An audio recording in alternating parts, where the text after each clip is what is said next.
আমি প্রতিদিন রাতে ভাত খেয়ে ব্রাশ করে ফেস ওয়াশ দিয়ে মুখ ধুয়ে বজ্রাসনে বসি। বজ্রাসনের থেকে উঠে পরে জল খেয়ে পায়ের নিচে তেল দিই।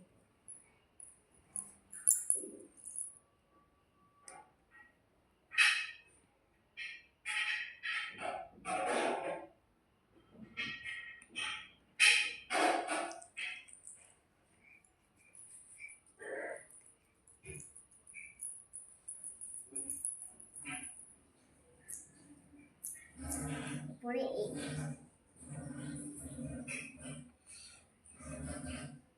পায়ের নিচে তেল দিলে কি হয়?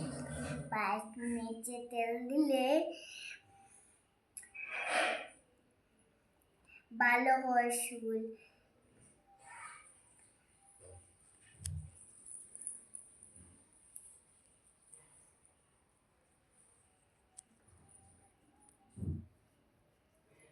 তারপর কি করবে?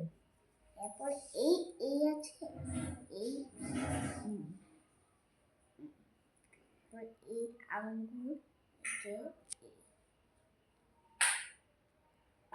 সাইড